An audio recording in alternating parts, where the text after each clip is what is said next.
Everyone, welcome back to my YouTube channel GS by Priyanka. Economics की concept classes की series में आज मैं आपको पढ़ाने वाली हूँ 5 ईयर प्लान, पंचवर्षीय योजना जो भी आया था। 5 ईयर प्लान से बहुत ज़्यादा क्वेश्चन पूछा गया है। अभी लेटेस्ट का क्वेश्चन भी मैंने इसमें लिया है और बाकी जो पहले के क्वेश्चन है उसको भी लिया है, तो इससे आपकी अच्छी खासी प्रिपरेशन हो जाएगी 5 ईयर प्लान्स को लेके। और इकोनॉमिक्स में ये मोस्ट इम्पॉर्टेंट चैप्टर है, इसलिए आपको ये वीडियो पूरी देखनी है। इसका पीडीएफ आपको टेलीग्राम चैनल पर मिल जाएगा। यहाँ पर इंग्लिश में लिखा हुआ है, मैं आपको इसको हिंदी में भी समझाऊंगी, लेकिन इस पीडीएफ में मैंने हिंदी नहीं लिखा है। इसको जब मैं टेलीग्राम पे अपलोड करूंगी तो इसका हिंदी वर्जन मैं अलग से अपलोड कर दूंगी पीडीएफ बना करके। इसी वजह से अभी आप यहाँ पे समझ लीजिएगा अच्छे से, बाद में आपको हिंदी वाला पीडीएफ भी मिल जाएगा।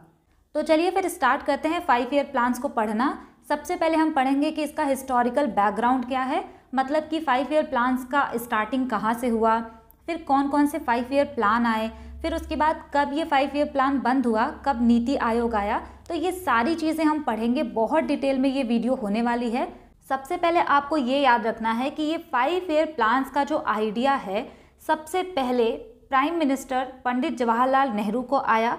और ये इनको कैसे आया आइडिया, क्योंकि सोवियत यूनियन में इन्होंने देखा था कि वहाँ पे इकोनॉमिक प्लानिंग हो रही है, मतलब 5 ईयर प्लान वहाँ पे चल रहा था, तो इनको भी लगा कि इंडिया में भी 5 ईयर प्लान्स आने चाहिए। तो यहाँ पे वही चीज़ लिखा है मैंने, the idea of economic planning for 5 years was taken from the Soviet Union under the socialist influence of first prime minister Pandit Jawaharlal Nehru. इसका मतलब ये है कि इकोनॉमिक प्लानिंग होनी चाहिए 5 ईयर्स के लिए, यानी 5 सालों के लिए रोड मैप तैयार किया जाना चाहिए। ये जो है सबसे पहले प्राइम मिनिस्टर पंडित जवाहरलाल नेहरू को इसका आइडिया आया।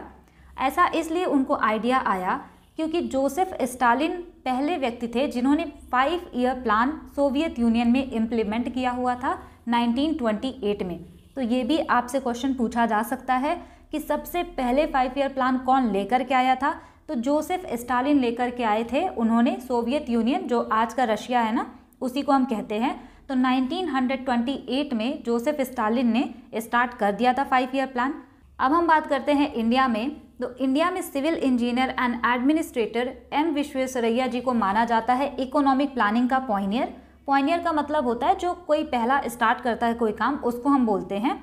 इन्होंने अपनी एक बुक लिखी थी, प्लान्ड इकोनॉमी फॉर इंडिया, और इसी बुक में इन्होंने बताया था कि इंडिया में 10 ईयर का प्लान होना चाहिए। मतलब आज जो हम देख रहे थे कि पंचवर्षीय योजना है, लेकिन इन्होंने रेकमेंड किया था अपनी बुक में कि इंडिया को 10 ईयर का प्लान लेकर के आना चाहिए। और ये बुक इन्होंने 1934 में पब्लिश की थी। इसी वजह से इनको कहा जाता है father of Indian economic planning.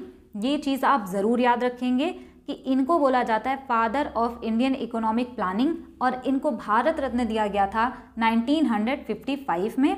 India में प्लानिंग कमीशन वो बॉडी है जो कि 5 ईयर प्लान्स को फॉर्मुलेट करती थी। 1938 में सुभाष चंद्र बोस जी ने नेशनल प्लानिंग कमेटी बनाई, जिसमें कि उन्होंने जवाहरलाल नेहरू को इसका चेयरमैन बनाया। तो वहाँ पे भी इन्होंने नेशनल इकोनॉमिक स्ट्रैटेजी को डेवलप करने की कोशिश की। लेकिन उसके बाद हम देखते हैं कि प्लानिंग कमीशन सेटअप हो गया 15 मार्च 1950 को, और यहाँ से प्रॉपर जो है हमारी इकोनॉमिक प्लानिंग स्टार्ट हो गई। इसी वजह से हम कहते हैं कि प्लानिंग कमीशन जो 1950 में आया, उसके बाद 1951 में ही पहला 5 ईयर प्लान लॉन्च कर दिया गया था। इसी वजह से फर्स्ट 5 ईयर प्लान का अगर आप टाइम पीरियड देखेंगे तो ये होगा 1951 से लेके 56 तक। ये क्वेश्चन अभी सीपीओ 2024 में पूछा गया है कि प्लानिंग कमीशन कब सेटअप हुआ था। तो ये 1950 में सेटअप हुआ था, उसके बाद 1951 में पहला 5 ईयर प्लान आया था। एक चीज़ आपको ये भी याद रखनी है कि एनडीसी यानी नेशनल डेवलपमेंट काउंसिल जो है, इसको इस्टेब्लिश किया गया था कि ये जो 5 ईयर प्लान है उसको रिव्यू करेगा एंड अप्रूव करेगा। और यही है वो बॉडी जो कि central government and state government के बीच कोऑपरेशन को बढ़ावा देता था, जिससे कि 5 ईयर प्लान का इम्प्लीमेंटेशन अच्छे से हो पाए। तो आप इसको भी याद रख सकते हैं। नेक्स्ट पॉइंट आपको ये भी याद रखना है कि Pandit Nehru was the first chairman of planning commission, यानी प्लानिंग कमीशन जो 1950 में सेटअप हुआ था उसके चेयरमैन थे पहले पंडित जवाहरलाल नेहरू। और अगर आपसे पूछे कि पहले डेप्यूटी चेयरमैन कौन थे, तो गुलजारी लाल नंदा। अगर बात करें कि प्लानिंग कमीशन का ऑब्जेक्टिव क्या था, यानी प्लानिंग कमीशन का लक्ष्य क्या था, तो इनका लक्ष्य ये था कि जो भी गवर्नमेंट वेल्थ है उसको इनडायरेक्ट वे में डिस्ट्रीब्यूट किया जाए। इसका मतलब ये है ना कि गवर्नमेंट सबके घर जा जा के थोड़ी ना पैसे बांटेगी, तो गवर्नमेंट ना किसी और चीज़ों के थ्रू यानी इनडायरेक्ट तरीकों से जो गवर्नमेंट की वेल्थ है उसको डिस्ट्रीब्यूट करे, तो ये चीज़ है। नेक्स्ट आप ये याद रख सकते हैं कि प्लानिंग कमीशन की जो रिपोर्ट होती है वो डायरेक्टली प्राइम मिनिस्टर को मिलती है, तो ये भी इम्पॉर्टेंट है, स्टेटमेंट बना के पूछा जा सकता है। नेक्स्ट यहाँ पे आपको याद रखना है सम इम्पॉर्टेंट डेट्स। इसके बाद हम एक एक करके सारे 5 ईयर प्लान पढ़ेंगे। सबसे पहले आपको याद रखना है कि प्लानिंग कमीशन कब बना, 15 मार्च 1950। फर्स्ट 5 ईयर प्लान आया 1951 में, और प्लानिंग कमीशन का डिसोल्यूशन भी हो गया था 17 अगस्त 2014 में, और नीति आयोग सेटअप हो गया था 1 जनवरी 2015 में। इतनी सारी चीज़ें आपको याद रखनी है, मैं इसको 1 मिनट में समराइज करूंगी। सबसे पहले थे जोसेफ स्टालिन, जिन्होंने 1928 में सोवियत यूनियन में 5 ईयर प्लान को इम्प्लीमेंट किया था, और इस आइडिया से इन्फ्लुएंस थे पंडित जवाहरलाल नेहरू। उनको भी ऐसा था कि इंडिया में भी कोई इकोनॉमिक प्लानिंग आए। उसके बाद हमारे एक सिविल इंजीनियर एंड एडमिनिस्ट्रेटर थे एम विश्वेश्वरैया। इन्होंने सजेस्ट किया कि 10 ईयर का प्लान लेकर के आया जाए, और इन्होंने ये बात अपनी book planned economy for India में कही थी, जिसको इन्होंने 1934 में पब्लिश किया था, और इसी वजह से इनको बोला जाता है father of Indian economic planning, और इनको भारत रत्न भी दिया गया 1955 में। उसके बाद बात थोड़ी सी आगे बढ़ी। प्लानिंग कमीशन जो है वो एक गवर्नमेंट बॉडी है जो कि 5 ईयर प्लान को देखेगी। तो 1938 में सुभाष चंद्र बोस जी ने नेशनल प्लानिंग कमेटी बना दी, जिसका चेयरमैन उन्होंने नेहरू जी को ही बनाया, और ये लोग नेशनल इकोनॉमिक स्ट्रैटेजी को डेवलप करने की बात कर रहे थे। लेकिन उसके बाद आता है प्रॉपर प्लानिंग कमीशन, जो कि 15 मार्च 1950 को सेटअप हुआ, और वहीं से ये प्लानिंग का जो एरा है वो स्टार्ट होता है। इसी वजह से फर्स्ट 5 ईयर प्लान 1951 में आया था। एनडीसी एक ऐसी बॉडी है जो कि 5 ईयर प्लान को रिव्यू करती थी और अप्रूव करती थी, और इसको प्रमोट करती थी cooperation central government and state government के बीच में। एनडीसी का फुल फॉर्म पूछे तो नेशनल डेवलपमेंट काउंसिल। अगर बात करें प्लानिंग कमीशन के पहले चेयरमैन की, तो वो थे पंडित जवाहरलाल नेहरू। पहले डेप्यूटी चेयरमैन की बात करें तो गुलजारी लाल नंदा, और इनका ऑब्जेक्टिव था कि जो भी गवर्नमेंट की वेल्थ है उसको इनडायरेक्ट वे में डिस्ट्रीब्यूट किया जाए, वितरित किया जाए। प्लानिंग कमीशन जो है उसका रिपोर्ट सीधे प्राइम मिनिस्टर को मिलता है। तो ये सारी चीज़ें आपको याद रखनी है, और यहाँ से आपको ये भी याद रखना है कि प्लानिंग कमीशन का डिसोल्यूशन कब हुआ, नीति आयोग कब सेटअप हुआ। तो ये सारी चीज़ें हो गई आपकी बेसिक। अब यहाँ से हम पढ़ेंगे line by line first 5 year plan के क्या इंपॉर्टेंट फैक्ट्स थे, क्या चीज़ें आपको याद रखनी हैं। तो सारी चीज़ें मैंने बहुत ही कंसाइज वे में लिखा है। तो सबसे पहला है फर्स्ट 5 ईयर प्लान।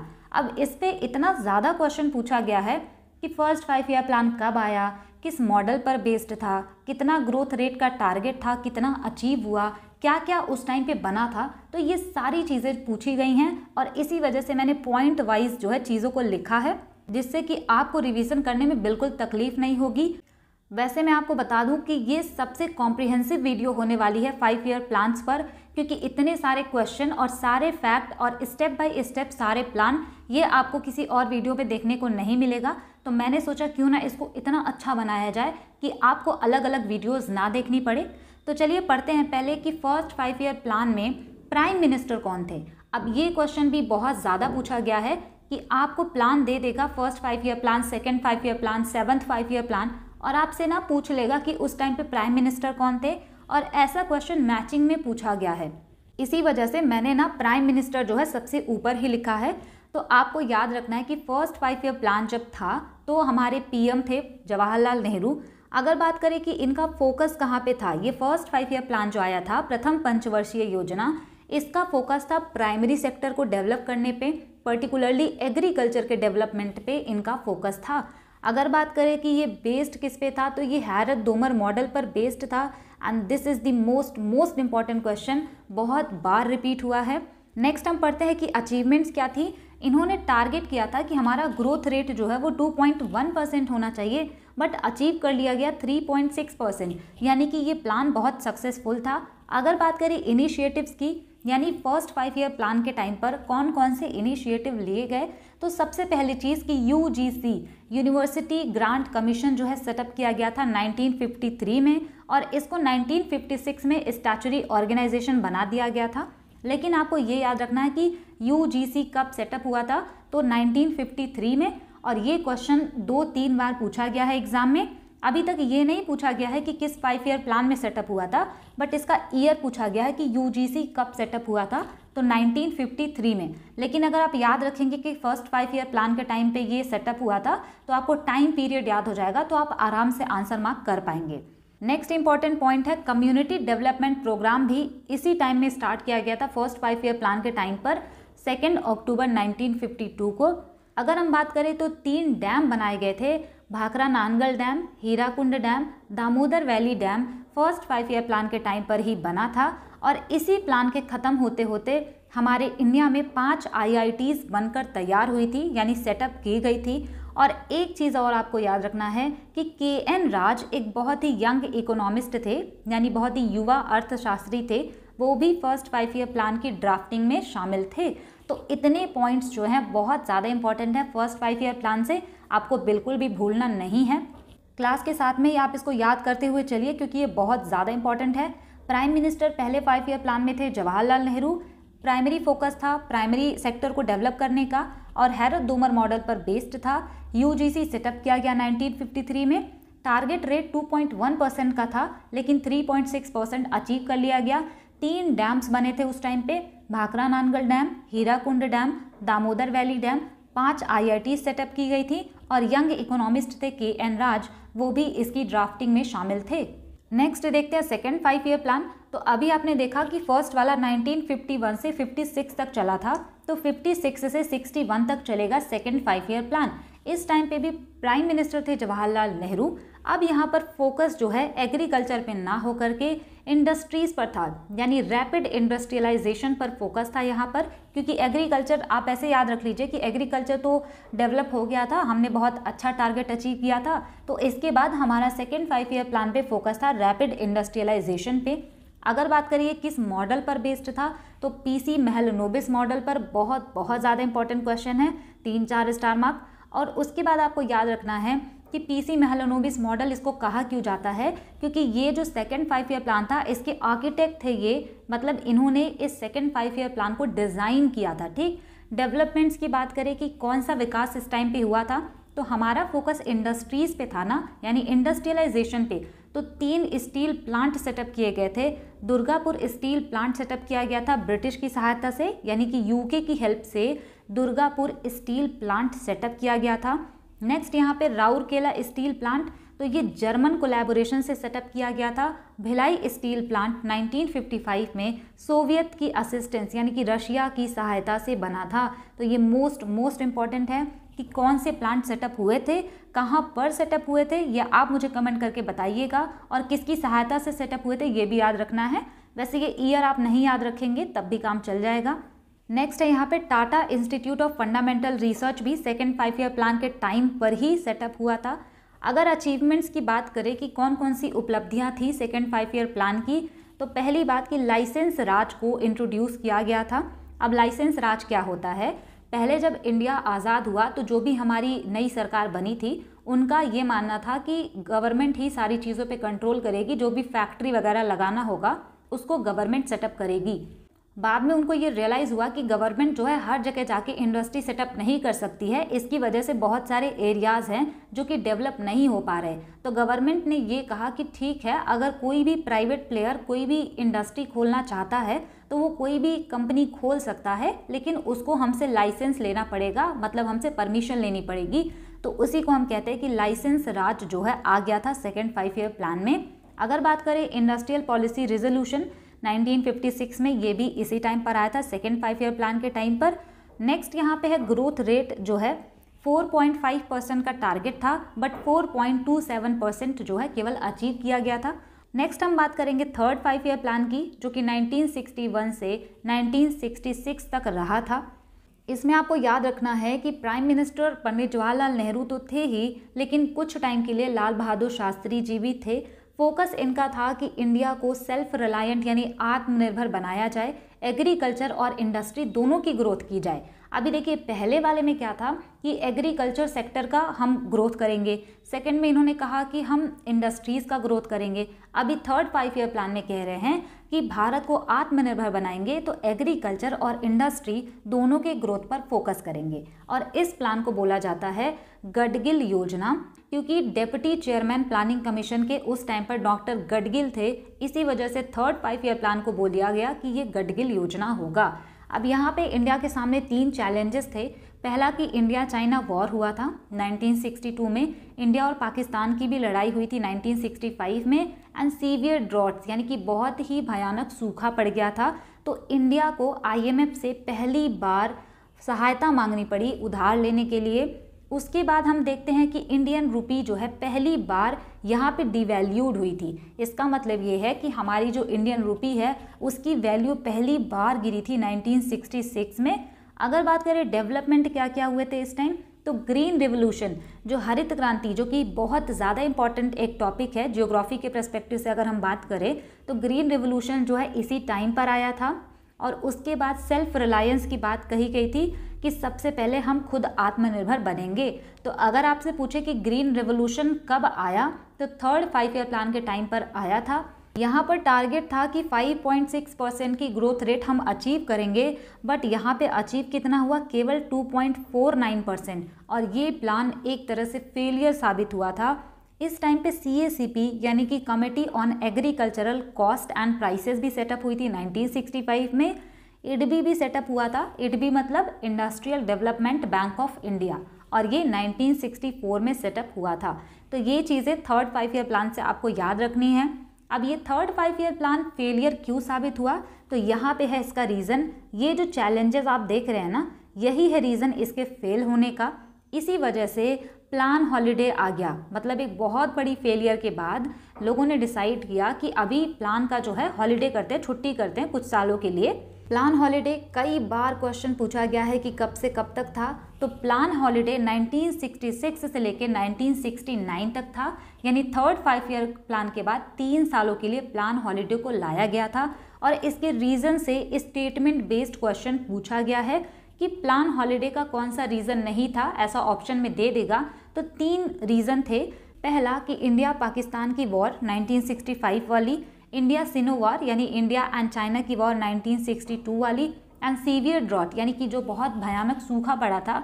तो ये 3 कारण थे कि प्लान हॉलिडे लेकर के आना पड़ा। अगर हम बात करें इसका आउटकम यानी इसका रिजल्ट क्या हुआ, तो प्लान हॉलिडे का मतलब ये नहीं था कि पूरी तरह से प्लानिंग बंद हो गई थी। इसका मतलब ये था कि 5 ईयर प्लान के जगह एनुअल प्लान यानी एक साल के 3 प्लान लाए गए थे। अगर बात करें कि इसमें किस पे फोकस रहा था, तो इसमें जो है इक्वल प्रायोरिटी दी गई थी एग्रीकल्चर को भी एंड इंडस्ट्री सेक्टर को भी।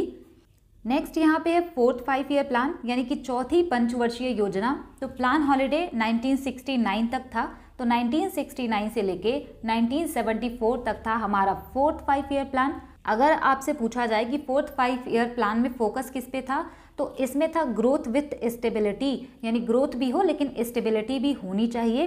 प्रोग्रेस करना है सेल्फ रिलायंस में यानी आत्मनिर्भर। अगर बात करें किस पे बेस्ड था, तो ये बेस्ड था Ashok Rudra Gadgil and others model पर, लेकिन आप इसको अशोक रुद्र मॉडल पे जो है बेस्ड रहेगा, ये याद रखिएगा।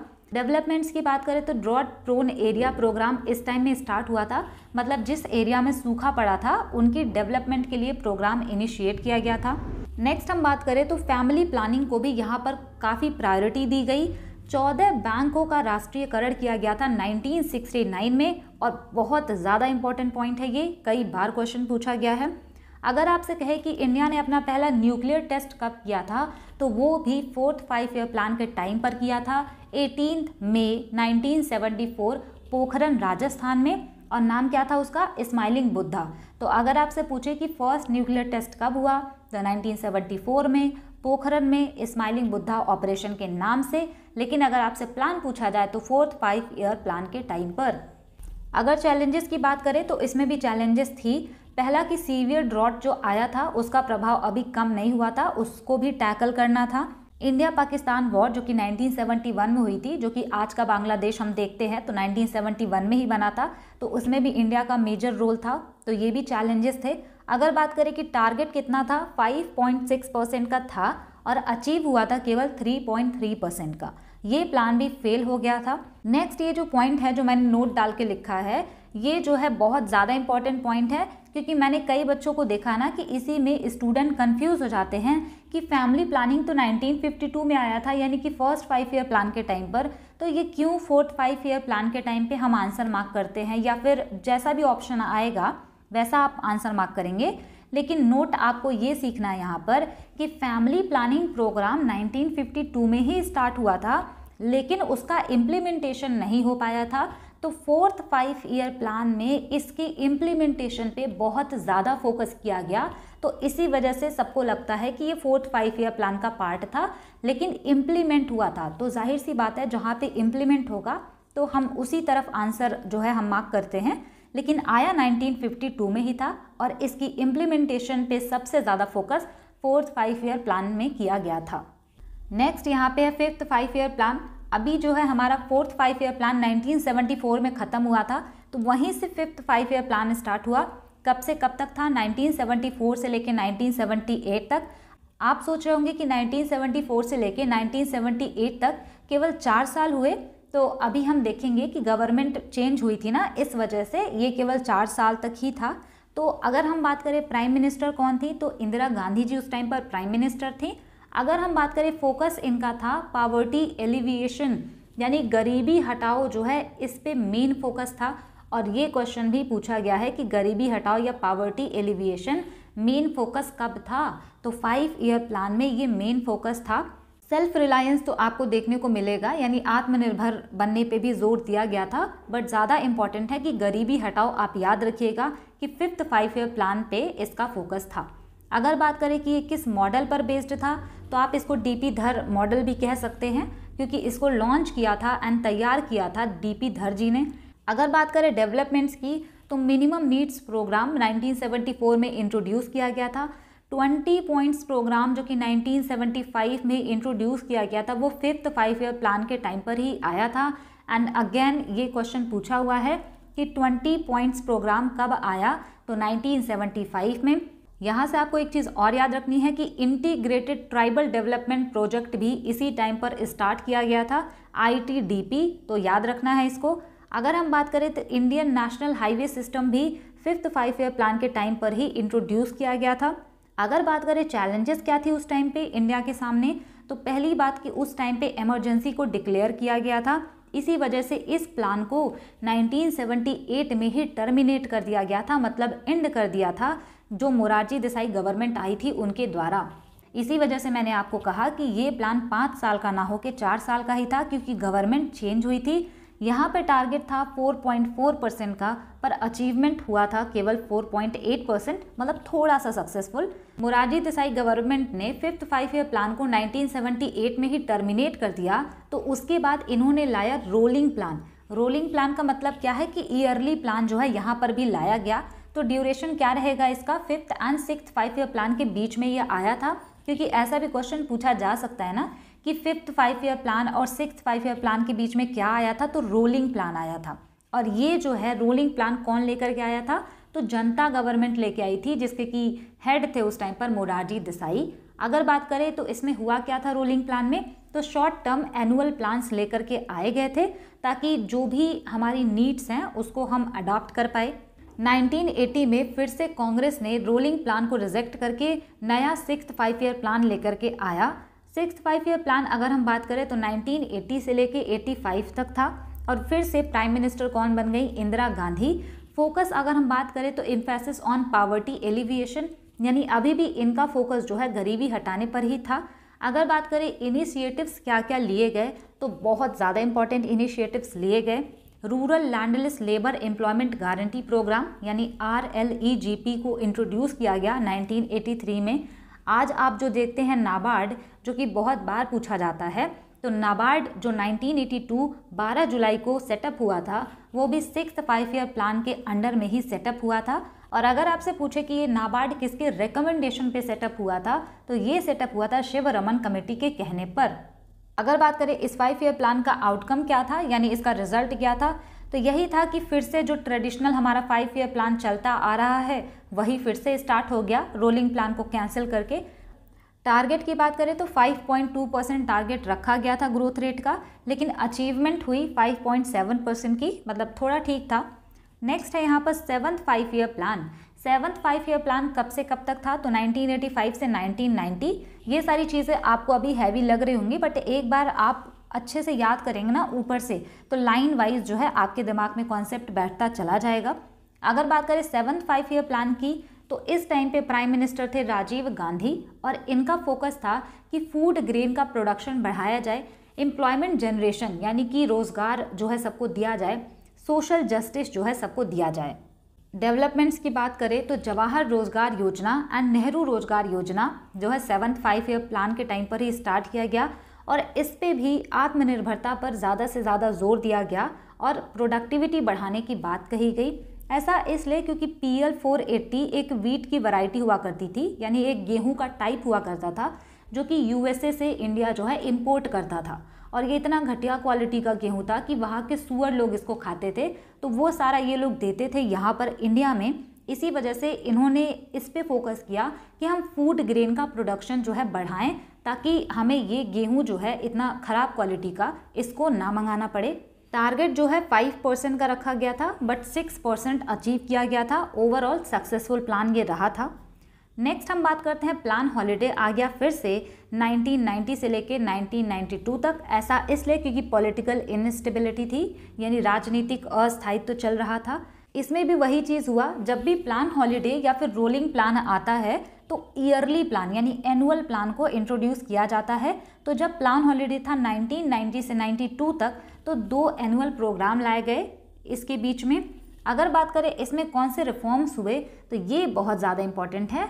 तो रिफॉर्म क्या हुए, LPG रिफॉर्म यानी लिबरलाइजेशन, प्राइवेटाइजेशन एंड ग्लोबलाइजेशन, यानी इंडिया की इकोनॉमी जो क्लोज्ड थी, जो बंद थी, उसको ओपन किया गया। कैसे ओपन किया गया, तो पॉलिसीज़ को लिबरलाइज करके, थोड़ा सा इजी बना करके पॉलिसी को, प्राइवेटाइजेशन करके और ग्लोबलाइजेशन करके। तो ये चीज़ें भी आप याद रख सकते हैं। नेक्स्ट यहाँ पे है 8th 5 ईयर प्लान, 8वीं पंचवर्षीय योजना। ये 1992 से 1997 तक थी। PM इसमें थे नरसिम्हा राव। फोकस इनका था economic liberalisation, structural adjustment policy, physical and economic reforms लाया जाए। और 8th 5 ईयर प्लान को हम इंडिकेटिव प्लानिंग कहते हैं, एंड ये बहुत ज़्यादा इंपॉर्टेंट है। अगर हम बात करते हैं कि इनिशिएटिव्स क्या क्या लिए गए, तो न्यू इकोनॉमिक पॉलिसी आई और प्रधानमंत्री रोजगार योजना भी आया इसमें, और यहाँ पे इकोनॉमिक रिफॉर्म्स हुए, इंडिकेटिव प्लानिंग आया। लाइसेंस राज को जो है यहाँ पर ख़त्म कर दिया गया, यानी कि अब जो है इंडस्ट्री सेटअप करने के लिए गवर्नमेंट से लाइसेंस लेने की ज़रूरत नहीं थी, कोई भी इंडस्ट्री खोल सकता था। अगर हम बात करें कि ग्रोथ रेट का टारगेट कितना था, तो 5.6%, लेकिन ग्रो कितनी हुई 6.8%। और ऐसा इसलिए हुआ ना क्योंकि इकोनॉमी को थोड़ा खोला भी गया LPG रिफॉर्म से, लाइसेंस राज खत्म करने की वजह से नई नई इंडस्ट्रीज़ वगैरह सेटअप हुई, तो इसी वजह से हम कह सकते हैं कि ग्रोथ रेट थोड़ी सी बढ़ गई। यहाँ से आपको एक पॉइंट और भी ध्यान देना है, क्योंकि ये जब मैंने CGL 2023 का GK PYQ सीरीज़ कराया था, तो वहाँ पे एक स्टूडेंट का डाउट था, तो वही मैं यहाँ पे क्लियर करना चाहती हूँ कि अगर आपसे बोले कि प्रधानमंत्री रोजगार योजना किस 5 ईयर प्लान के टाइम पर आया था, तो 8th 5 ईयर प्लान के टाइम पर। लेकिन अगर आपसे पूछे कि जवाहर रोजगार योजना और नेहरू रोजगार योजना कब स्टार्ट हुआ था, तो वो 7th 5 ईयर प्लान के टाइम पर। तो ये वाला जो है क्वेश्चन आया था CGL 2023 में। नेक्स्ट यहाँ पे हम बात करेंगे 9th 5 ईयर प्लान की, यानी 9वीं पंचवर्षीय योजना 1997 से लेके 2002 तक रही थी। अगर बात करें प्राइम मिनिस्टर कौन थे, तो अटल बिहारी वाजपेयी। फोकस इनका था social justice, equality and poverty elevation, यानी इनका भी यही फोकस था कि सोशल जस्टिस यानी सामाजिक न्याय मिले, इक्वलिटी हो सब में यानी कि समानता हो, पावर्टी एलिवेशन यानी गरीबी को दूर किया जाए। की डेवलपमेंट्स की बात करें तो ये बहुत ज़्यादा इंपॉर्टेंट है कि D emphasis on the public sector, यानी कि पहली बार 9th 5 ईयर प्लान के टाइम पर ऐसा हुआ कि पब्लिक सेक्टर पे कम ध्यान दिया जाने लगा। और ये क्वेश्चन किसी एग्ज़ाम में पूछा था कि किस 5 ईयर प्लान के बाद पब्लिक सेक्टर पे थोड़ा सा कम ध्यान दिया जाने लगा, तो वो था 9th 5 ईयर प्लान, क्योंकि इस टाइम पे फोकस हो रहा था प्राइवेट सेक्टर पर। अगर बात करें ग्रोथ रेट कितना टारगेट किया गया था तो 6.5%, एक्चुअल ग्रोथ रेट थी 5.4%। यहाँ पर ये जो ग्रोथ रेट का टारगेट और अचीव ग्रोथ रेट है, यहाँ पे केवल आपको शुरू के 4 या 5 जो प्लान्स हैं बस उसी का याद करना है, सबका नहीं याद करना है। लेकिन अगर आप याद करना चाहें तो आप ऐसे टेबल बना करके कि कितना टारगेट था, कितना अचीव हुआ, और यहाँ पे फर्स्ट सेकंड थर्ड लिख करके कर सकते हैं याद, क्योंकि इनका जब मन होता है एसएससी का ना टफ क्वेश्चन बनाने का तो ये कुछ भी पूछ लेते हैं। अदरवाइज आप केवल स्टार्टिंग का ही याद करिएगा। अगर हम बात करें आउटकम की, यानी कि 9वीं पंचवर्षीय योजना का रिजल्ट क्या रहा, तो इस टाइम पे इकोनॉमिक चैलेंजेस थे क्योंकि लिबरलाइजेशन वगैरह हो रहा था, तो बहुत सारी चुनौतियों का सामना भी करना था। नेक्स्ट हम बात करते हैं 10th 5 ईयर प्लान की। वो 2002 से 2007 तक था। पीएम उस टाइम पे अटल बिहारी वाजपेयी थे, लेकिन उसके बाद मनमोहन सिंह भी पीएम बन गए थे। मेन फोकस की हम बात करें तो poverty reduction, increased social spending, human development पे भी जोर दिया गया इस 5 ईयर प्लान में। अगर डेवलपमेंट्स की बात करें तो भारत निर्माण प्रोग्राम इनिशिएट किया गया था ताकि रूरल इंफ्रास्ट्रक्चर को अपग्रेड किया जा सके। ये वाला जो है थोड़ा सा गलत टाइप हो गया, इसको मैं सही कर दूंगी। यहाँ पे टारगेट 8% का था, अचीव हुआ था 7.6%। नेक्स्ट यहाँ पे हम बात करते हैं 11th 5 ईयर प्लानिंग की, यानी कि 11वीं पंचवर्षीय योजना। 2007 से लेके 2012 तक ये प्लान था। पीएम उस टाइम पे थे मनमोहन सिंह जी। फोकस इनका था towards faster and more inclusive growth, और इनका फोकस ये था कि जो इनइक्वालिटी है यानी असमानता बनी हुई है उसको हम कम कर सके। ग्रोथ रेट का टारगेट था 9%, अचीव हुआ था 7.9%। और ऐसा इसलिए क्योंकि उस टाइम पे ना ग्लोबल फाइनेंशियल क्राइसिस जो है, विश्व की जो आर्थिक मंदी थी वो उस टाइम पे चल रही थी। तो ये आप याद रख सकते हैं, पूछा जा सकता है कि ग्लोबल फाइनेंशियल क्राइसिस चल रहा था तो किस 5 ईयर प्लान के साथ ओवरलैप किया था। आंसर होगा 11th 5 ईयर प्लान के टाइम पर। यहाँ पे ये जो टैग लाइन है ना, इससे क्वेश्चन बना है, पूछा जाएगा कि towards faster and more inclusive growth ये कब फोकस में था, तो 11th 5 ईयर प्लान में। नेक्स्ट यहाँ पे है 12th 5 ईयर प्लान, यानी ये लास्ट 5 ईयर प्लान था, इसके बाद नीति आयोग आ गया था। तो 12th 5 ईयर प्लान 2012 से लेके 2017 तक रहा था। प्राइम मिनिस्टर मनमोहन सिंह थे। फोकस इनका था faster, sustainable and more inclusive growth पे। अब यहाँ पे आपको कंफ्यूज नहीं होना है कि दोनों एग्जाम में पूछा गया है और एग्जामिनर को पता है ना स्टूडेंट कंफ्यूज होते हैं, तो वो इसी वजह से ये पूछते भी हैं कि 12th 5 ईयर प्लान में था faster, sustainable and more inclusive growth. अगर हम बात करें 11th की तो वहाँ पे था towards faster and more inclusive growth. ठीक, तो इसको ज़रूर आप याद रखिएगा। इनका एम ये था कि 8% जो है रियल जीडीपी ग्रोथ हम अचीव करें। डेवलपमेंट्स की बात करें तो सस्टेनेबल डेवलपमेंट पे जोर दिया गया, सोशल इक्विटी पे जोर दिया गया। अगर हम आउटकम की बात करें, रिजल्ट की बात करें, तो ये जो है लास्ट 5 ईयर प्लान था, यानी कि इससे जो है 5 ईयर प्लान्स का जो एरा था वो एंड हो गया। अभी आपने सारे 5 ईयर प्लान्स पढ़े और उनके जो भी इंपॉर्टेंट पॉइंट्स थे वो मैंने आपको बताया, क्या क्या चीज़ें हुई थी, ग्रोथ रेट का टारगेट कितना था, अचीव कितना हुआ, या कौन सी चीज़ें कब सेटअप हुई थी। तो ये सारी चीज़ें बताने के बाद यहाँ पे एक छोटा सा टॉपिक और रह जाता है, इंडस्ट्रियल पॉलिसी रिजोल्यूशन। यानी यहाँ पे आपको देखना है कि कौन कौन सी इंडस्ट्रियल पॉलिसी आई थी, क्योंकि इससे भी क्वेश्चन बना है। यहाँ पे याद रखना है आपको कि पहली इंडस्ट्रियल पॉलिसी रेजोल्यूशन 1948 में आई थी। तब इन्होंने इंडस्ट्रीज़ को 4 कैटेगरी में डिवाइड किया था। एक तो थी स्ट्रैटेजिक इंडस्ट्री, दूसरा था बेसिक या की इंडस्ट्री, तीसरी थी इम्पॉर्टेंट इंडस्ट्री और चौथी थी अदर इंडस्ट्रीज़। इसमें जो है लाइसेंस राज था और गवर्नमेंट की मोनोपोली थी। मैंने आपको बताया ना कि हमारा जो लाइसेंस राज है वो काफ़ी बाद में जाके एंड हुआ, पहले लाइसेंस राज था तो गवर्नमेंट की ही मोनोपोली थी। नेक्स्ट है यहाँ पर सेकंड इंडस्ट्रियल पॉलिसी रेजोल्यूशन, ये 1956 में आया। क्वेश्चन जो है इसी से काफ़ी ज़्यादा बना है, क्योंकि इसको बोला जाता है इकोनॉमिक कॉन्स्टिट्यूशन ऑफ इंडिया या फिर Bible of state capitalism.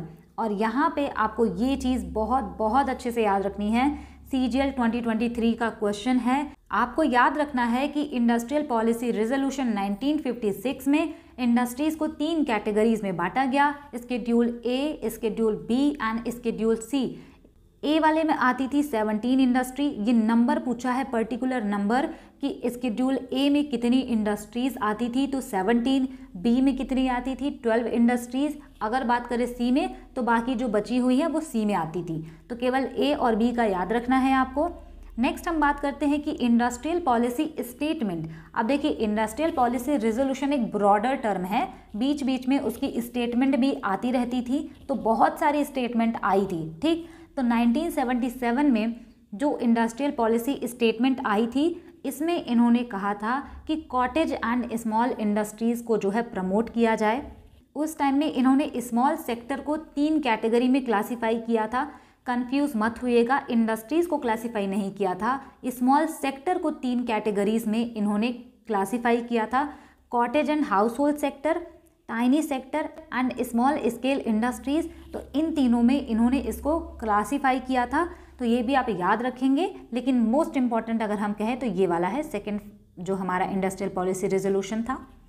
Next यहाँ पे है इंडस्ट्रियल पॉलिसी स्टेटमेंट 1980 में जो आया, इसमें जो है MRTP monopolies and restrictive trade practices act लाया गया।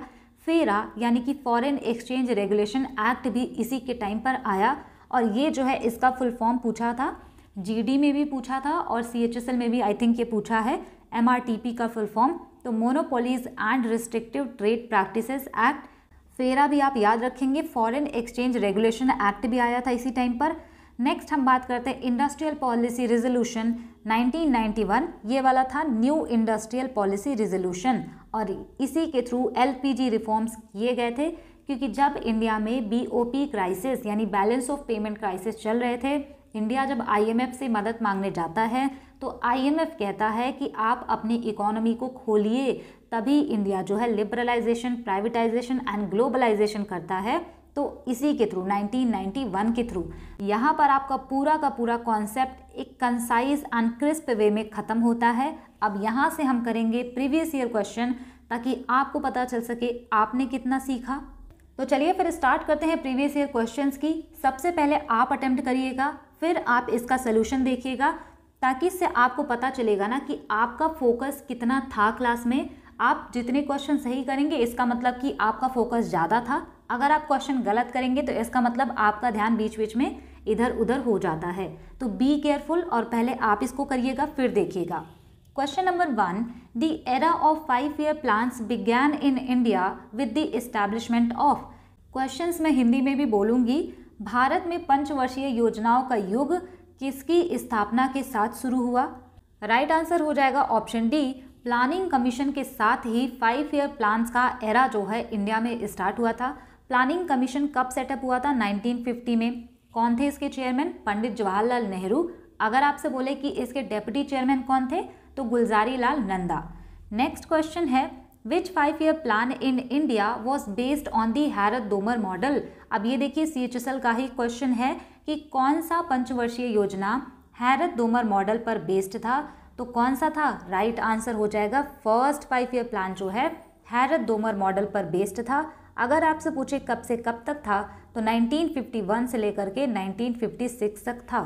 थर्ड क्वेश्चन है, in which 5-year plan was the following statement quoted, the urge to bring economic and social change under present condition comes from the fact of poverty and inequalities in income, wealth and opportunity। यहाँ पे ये थोड़ा सा इन्होंने question पूछा था, थोड़ा tough था ये उस टाइम पर। इन्होंने क्वेश्चन यहाँ पे ये पूछा है कि निम्नलिखित कथन किस पंचवर्षीय योजना में उद्धृत किया गया था? वर्तमान परिस्थितियों में आर्थिक और सामाजिक परिवर्तन लाने की इच्छा गरीबी और आय, धन और अवसर में असमानताओं के तथ्य से आती है। सिंपल लैंग्वेज में इन्होंने ये पूछा था इकोनॉमिक और सोशल चेंज लाना है आज की कंडीशन में, तो आपको वो सारी चीज़ें ध्यान में रखनी होगी कि पावर्टी है, इनकम में इनइक्वालिटी है और अपॉर्चुनिटी में भी इनइक्वालिटी है। इन सारी चीज़ों को भी कंसीडर करना चाहिए। तो राइट आंसर हो जाएगा ऑप्शन सी, फर्स्ट 5-year प्लान में। यही फ़ायदा होता है प्रीवियस ईयर क्वेश्चन करने का, क्योंकि अब इसको जो है कोई अलग से नहीं पढ़ाएगा। ये सारी चीज़ें आप जब प्रीवियस ईयर क्वेश्चन करेंगे तभी सीख पाएंगे, क्योंकि आप कितना भी कॉन्सेप्ट पढ़ लीजिए, किसी न किसी कॉन्सेप्ट पे ऐसा सवाल बन जाता है जो कि कोई अलग से उसका चैप्टर नहीं होता, वो जब आप प्रीवियस ईयर क्वेश्चन करते हैं तभी आप सीखते हैं। तो इसलिए PYQs बहुत बहुत ज़्यादा इंपॉर्टेंट होते हैं, तो ज़रूर इसको अटेंड किया करिए। जब मैंने CHSL 2023 के GK PYQ का सोल्यूशन करवाया था तो वहाँ पे इकोनॉमिक्स के बहुत सारे अच्छे अच्छे क्वेश्चन पूछे गए थे। तो उसमें कुछ ऐसे कॉन्सेप्ट थे जो केवल 40 सेकंड का था या 20 सेकंड का था, तो वहाँ पे मैंने वो सारे कॉन्सेप्ट उसी क्लास में ही आपको समझाया था, लेकिन उसका अलग से वीडियो नहीं बनाया था क्योंकि वो 1 मिनट से भी कम का कॉन्सेप्ट था। तो इसी वजह से प्रीवियस ईयर क्वेश्चन जब आप करेंगे वहाँ पर जब मैं आपको समझाऊँगी कोई चीज़ तो आपको थोड़ा और नॉलेज वहाँ पर बूस्ट होगा। इसी वजह से अगर आप कॉम्पिटिटिव एग्जाम्स देते हैं तो आप सारे प्रीवियस ईयर क्वेश्चन की वीडियोस देखिए, चाहे वो CHSL का हो, चाहे वो CGL का हो, चाहे CPO हो, चाहे वो स्टेनो हो, चाहे वो किसी भी एग्जाम का PYQ हो SSC से रिलेटेड, वो आपको देखना चाहिए। Question number 4, during the second 5-year plan how many integrated steel plants were set up with the foreign collaboration. अब यहाँ पे आपसे ये क्वेश्चन पूछा है कि द्वितीय पंचवर्षीय योजना के दौरान विदेशी सहयोग से कितने स्टील प्लांट स्थापित किए गए थे। तो हमने देखा ना 3 स्टील प्लांट सेटअप किए गए थे। कौन कौन से? भिलाई, राउरकेला एंड दुर्गापुर। तो ये चीज़ें आपको याद रखनी है। अब फटाफट से कमेंट में आप लिखिए कि भिलाई कहाँ पे सेटअप हुआ, राउरकेला कहाँ पे था एंड दुर्गापुर स्टील प्लांट कहाँ पर सेटअप हुआ था। नेक्स्ट क्वेश्चन है what was the duration of the second 5-year plan in India. अब देखिए कितना सिंपल क्वेश्चन है। यहाँ पर आपसे पूछा है कि सेकेंड 5-year प्लान का ड्यूरेशन क्या था, कितने टाइम के लिए था। तो राइट आंसर हो जाएगा ऑप्शन बी 1956 से लेकर 61 तक। Question number 6, which of the following is not considered as the reason of the failure of the third 5-year plan in achievement of its target. यहाँ पे देखिए स्टेटमेंट बेस्ड क्वेश्चन पूछ लिया, जो मैंने आपको कहा था कि थर्ड 5-year प्लान जो है फेल हो गया था, तो उसमें कौन सा रीज़न नहीं था, नॉट वाला पूछा है ना। तो मैंने आपको बताया था कि थर्ड 5-year प्लान फेल होने के 3 रीज़न थे। कौन कौन से? India Pakistan war, India China war और सीवियर ड्रॉट। तो राइट आंसर हो जाएगा ऑप्शन सी, गवर्नमेंट चेंज जो है इस टाइम पर नहीं हुई थी, तो ये थर्ड 5-year प्लान के फेल होने का रीज़न नहीं था। स्टेनो का क्वेश्चन है ये। Question number 7, growth with stability and progressive achievement of self reliance was the objective of the. अब यहाँ पे देखिए अभी हमने पढ़ा था ग्रोथ विथ स्टेबिलिटी, तो वही तो क्वेश्चन आपसे पूछा है कि स्थिरता के साथ विकास और आत्मनिर्भरता की प्रगतिशील उपलब्धि किस पंचवर्षीय योजना का उद्देश्य था। तो राइट आंसर हो जाएगा ऑप्शन सी, फोर्थ 5-year प्लान का ये था फोकस कि ग्रोथ विथ स्टेबिलिटी। बाकी इन्होंने आगे भी बहुत सारी चीज़ें जोड़ी हैं। तो क्वेश्चन पूछने का तरीका होता है, आपको केवल कीवर्ड्स पकड़ने होते हैं। Question number 8, in which 5-year plan were the removal of poverty, गरीबी हटाओ and self reliance declared as a major plan objectives. अब देखिए यहाँ पे गरीबी हटाओ देख के आप तुरंत आंसर मार्क कर सकते हैं 5th 5-year प्लान। आगे क्या लिखा है वो आपको देखने की ज़रूरत ही नहीं है, लेकिन फिर भी मैं आपको बता देती हूँ हिंदी में कि यहाँ पे क्या लिखा हुआ है। यहाँ पे क्वेश्चन आपसे ये पूछा था कि किस पंचवर्षीय योजना में गरीबी हटाओ और आत्मनिर्भरता को प्रमुख योजना उद्देश्य घोषित किया गया था। तो 5th 5-year प्लान में। Question number 10, in which of the following years did the government opt for a planned holiday after the 7th 5-year plan. अब यहाँ पे देखिए CPO में अच्छा क्वेश्चन पूछा है इसमें, क्योंकि अभी आपने पढ़ा होगा कि जो प्लान हॉलीडे आया था वो तो 1966 से लेके 69 तक था। मैंने आपको पढ़ाया था ना कि दोबारा भी एक बार 5-year प्लान आया था। आप ये सोचेंगे कि कैसे पता चला कि ये सेकंड वाला जो प्लान हॉलीडे आया था वो पूछा था। तो मैं कहूँगी आप इस क्वेश्चन को अच्छे से देखिए। यहाँ पे लिखा है ना कि after the 7th 5-year plan, 7th 5-year plan के बाद जो प्लान हॉलीडे आया था वो कब से कब तक था। राइट आंसर हो जाएगा ऑप्शन बी 1990 से लेकर के 1992 तक ये था। Question number 11, which 5-year plan aimed to increase the rapid growth in food grains production. यहाँ पर आपसे कह रहा है कि किस पंचवर्षीय योजना का ये उद्देश्य था कि फूड प्रोडक्शन को बढ़ावा दिया जाए। यहाँ पे आप देख पा रहे होंगे जो कॉन्सेप्ट हमने अभी किया है 5-year प्लान्स का, उसी में से सारे क्वेश्चंस हैं। यहाँ पर आपसे पूछा कि फूड ग्रेन के प्रोडक्शन को बढ़ावा देने का फोकस किस 5-year प्लान में था। तो राइट आंसर हो जाएगा option A 7th 5-year plan में। Question number 12, before the launch of which 5-year plan did India introduce structural adjustment policy. यहाँ पर आपसे क्वेश्चन पूछा है कि किस पंचवर्षीय योजना के स्टार्टिंग से पहले ही भारत में स्ट्रक्चरल रिफॉर्म्स की शुरुआत की गई। यहाँ पे देखिए क्वेश्चन पूछने का तरीका कितना अच्छा है कि स्ट्रक्चरल रिफॉर्म्स पूछ रहे हैं। स्ट्रक्चरल रिफॉर्म्स यानी कि एलपीजी रिफॉर्म्स को हम बोलते हैं स्ट्रक्चरल रिफॉर्म्स, यानी कि हमारे इकोनॉमी के स्ट्रक्चर में रिफॉर्म करने की बात कही गई थी। इसी वजह से हम इसको कह सकते हैं स्ट्रक्चरल एडजस्टमेंट पॉलिसी। और ये किस 5 ईयर प्लान के लॉन्च होने के पहले आया था? तो मैंने आपको क्या बताया था कि 7th 5 ईयर प्लान के बाद 2 साल के लिए एक बार फिर से प्लान हॉलीडे हुआ था।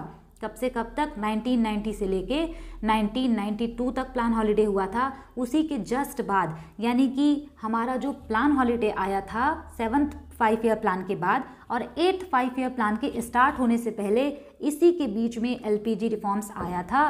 तो राइट आंसर हो जाएगा ऑप्शन बी, क्योंकि यहाँ पे आपसे पूछा है ना कि बिफोर यानी किस प्लान के पहले, तो 8th 5 ईयर प्लान के पहले ये एलपीजी रिफॉर्म्स आया था। Question number 13, after which 5 year plan there was not much emphasis on public sector.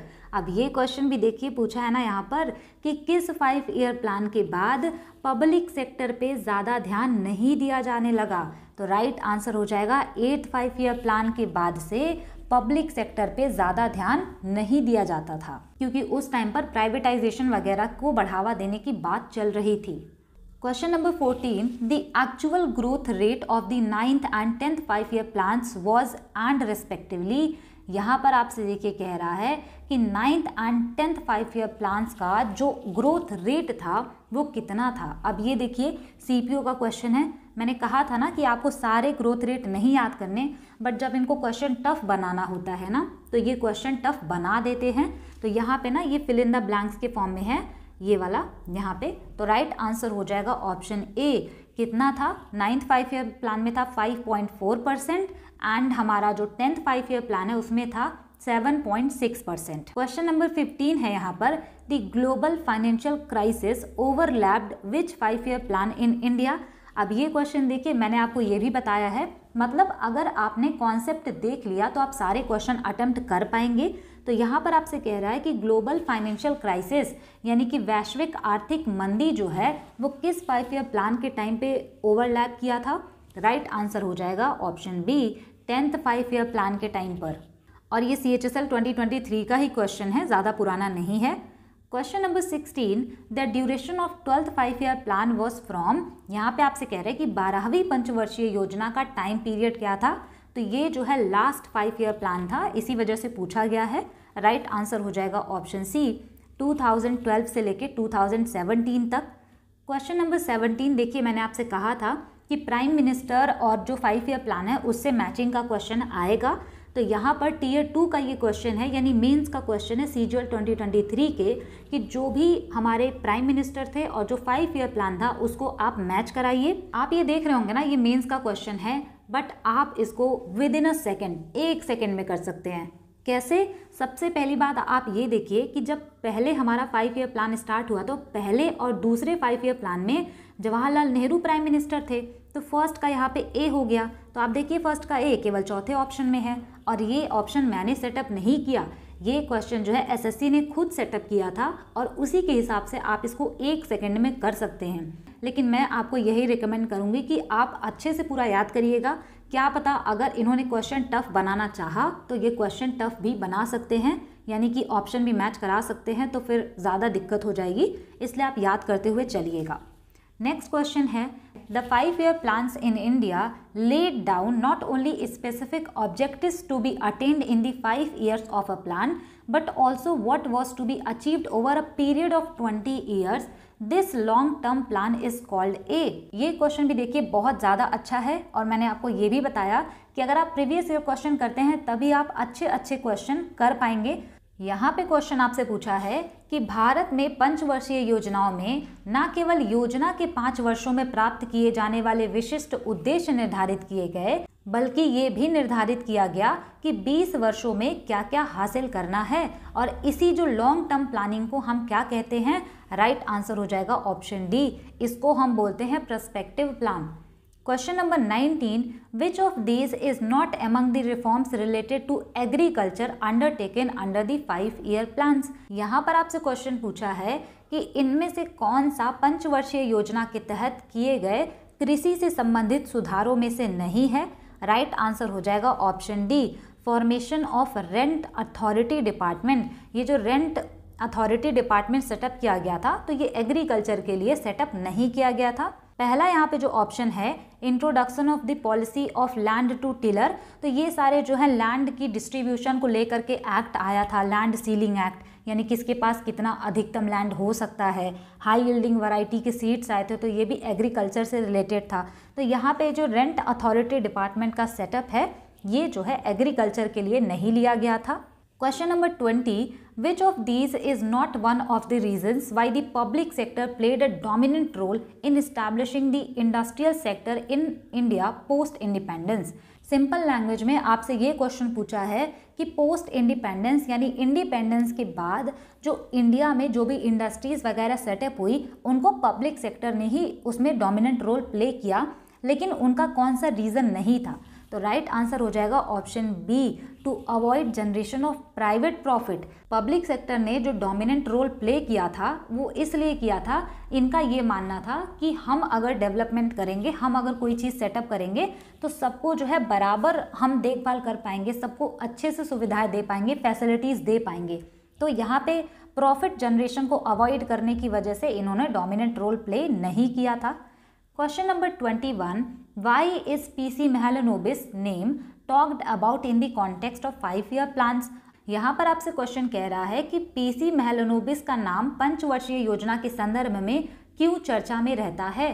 तो राइट आंसर हो जाएगा option C, he conceptualized the framework for the second five year plan, यानी कि इन्होंने दूसरी पंचवर्षीय योजना जो थी सेकेंड 5-ईयर प्लान इनके मॉडल पर बेस्ड थी। इसका मतलब इन्होंने ही उस पंचवर्षीय योजना की रूपरेखा तैयार की थी, इसी वजह से इनका नाम 5-ईयर के कॉन्टेक्स्ट में लिया जाता है। नेक्स्ट क्वेश्चन है, what were the primary goals of the 5-ईयर plans in India. यहाँ पर आपसे पूछा है कि भारत में जो पंचवर्षीय योजना आया था उसका मुख्य लक्ष्य क्या था। राइट आंसर हो जाएगा ऑप्शन डी, ग्रोथ हो, मॉडर्नाइजेशन हो, सेल्फ रिलायंस यानी आत्मनिर्भर बने, इक्विटी हो। तो यहाँ पे ये जो अर्बनाइजेशन वगैरह लिखा है, शहरीकरण, ये सारी चीज़ें तो बाद में आती हैं।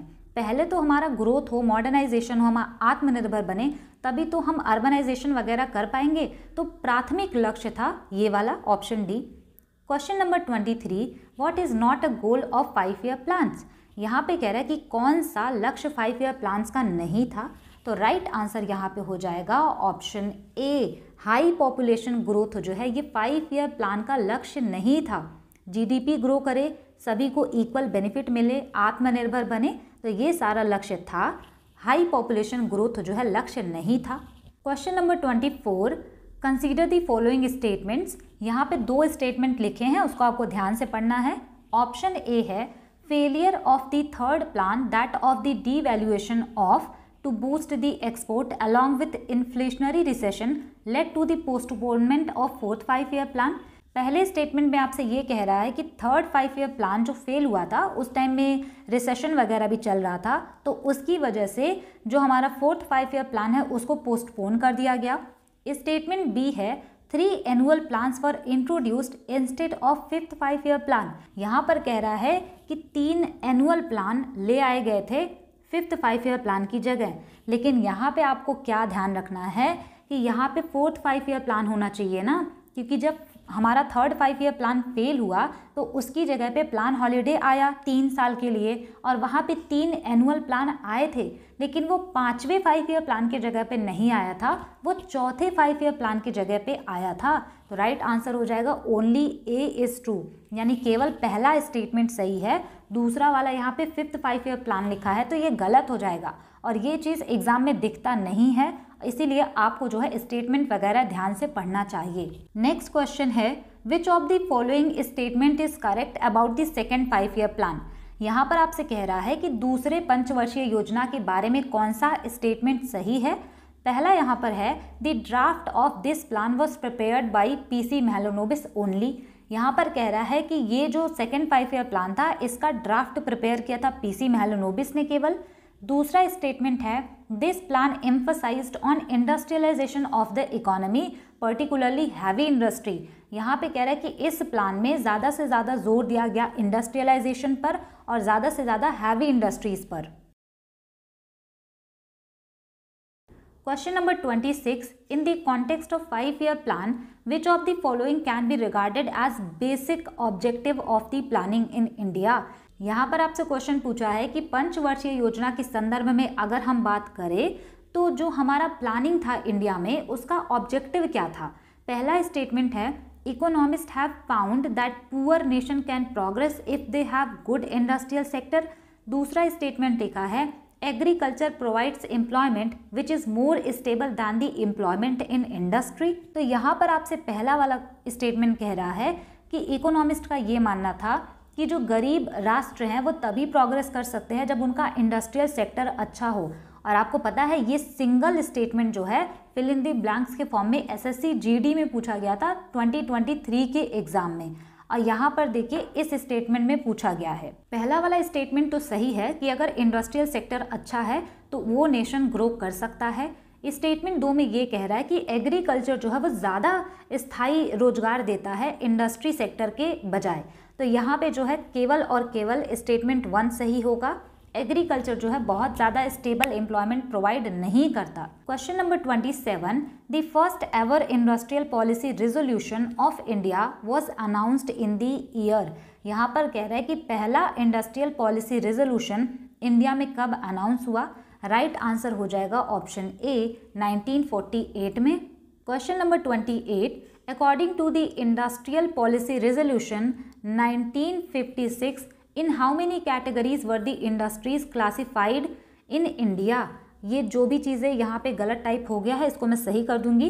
यहाँ पे आपसे क्वेश्चन पूछा है कि इंडस्ट्रियल पॉलिसी रेजोल्यूशन 1956 के अकॉर्डिंग हमारी जो इंडस्ट्री है उसको कितने कैटेगरीज में बांटा गया था। तो राइट आंसर हो जाएगा ऑप्शन बी 3 कैटेगरीज में बांटा गया था।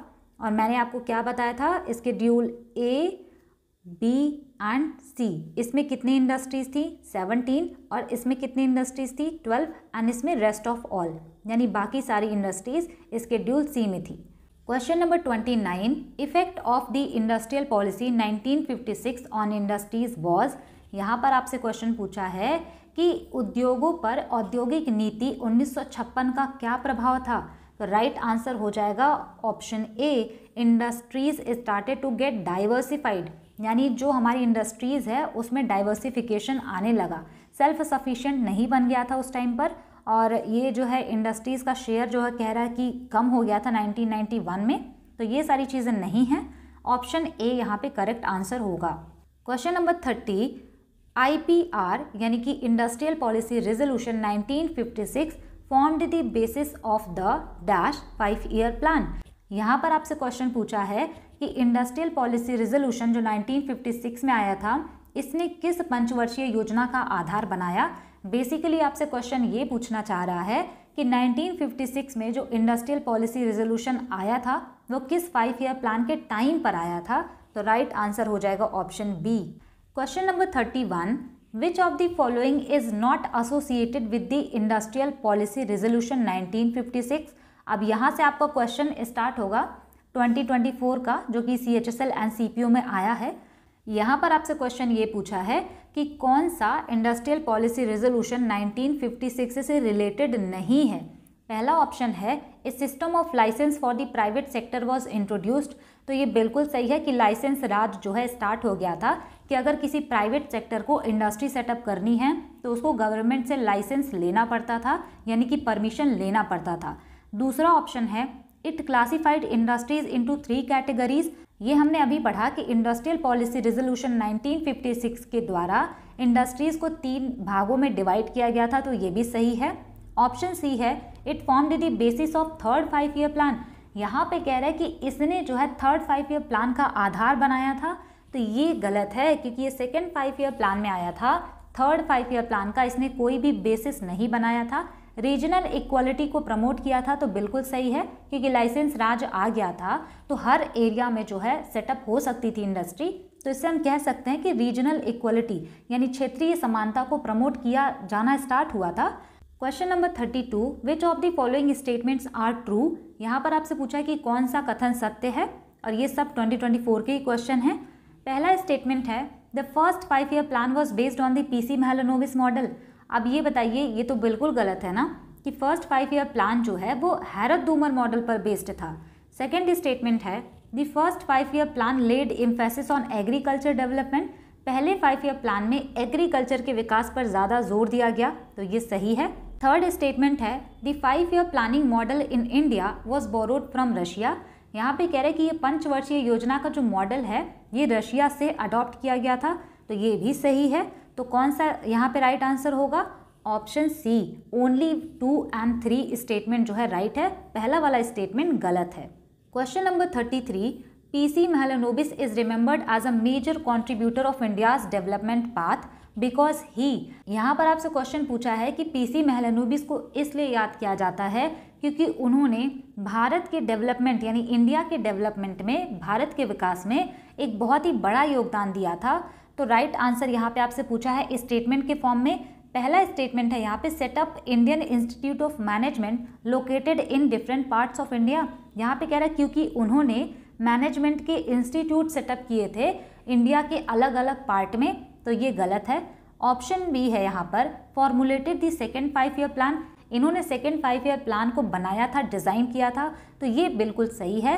तीसरा वाला है first minister of statistics and programme implementation, यानी ये फर्स्ट मंत्री थे स्टैटिस्टिक्स एंड प्रोग्राम इम्प्लीमेंटेशन के, तो ऐसा बिल्कुल नहीं था। यहाँ पर केवल और केवल स्टेटमेंट बी सही होगा, राइट आंसर हो जाएगा ओनली बी इज ट्रू।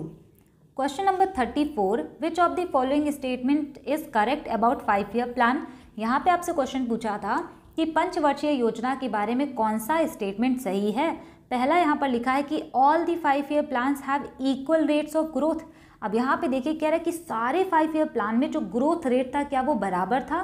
तो आप ये याद रख लीजिए, जब कोई ऐसा एक्सट्रीम कीवर्ड आता है कि मतलब सब ऐसा था, तो ये बिल्कुल गलत है कि सारा जो हमारा 5 ईयर प्लान है उसका ग्रोथ रेट सेम कैसे हो सकता है।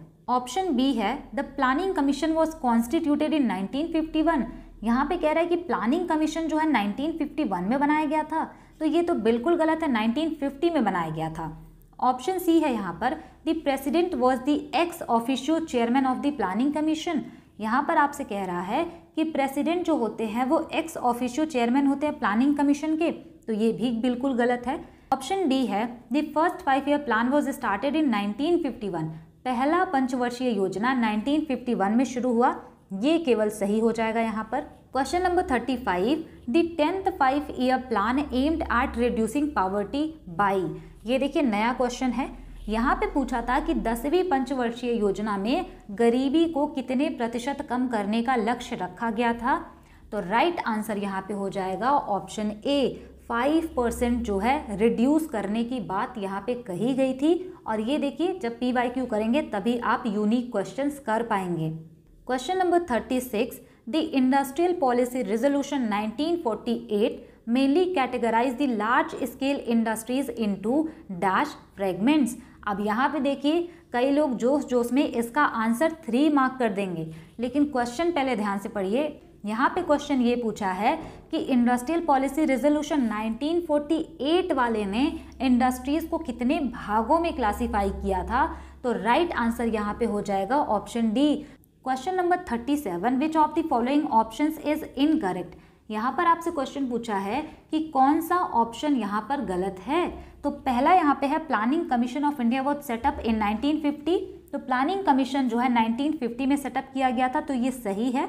यहाँ पर आपसे इनकरेक्ट वाला पूछा है। ऑप्शन बी है यहाँ पर distinguished economist from India and abroad were invited to advise on India's economic development during the first 5 year plan period. तो यहाँ पर क्वेश्चन आपसे कह रहा है कि बड़े बड़े जो डिस्टिंग्विश्ड अर्थशास्त्री लोग थे इंडिया से भी और अब्रॉड से भी, उन्हें इनवाइट किया गया था कि वो भारत का जो हमारा इकोनॉमिक प्लानिंग है उसमें ये लोग हमें एडवाइस करें। तो ये वाला स्टेटमेंट जो है गलत हो जाएगा।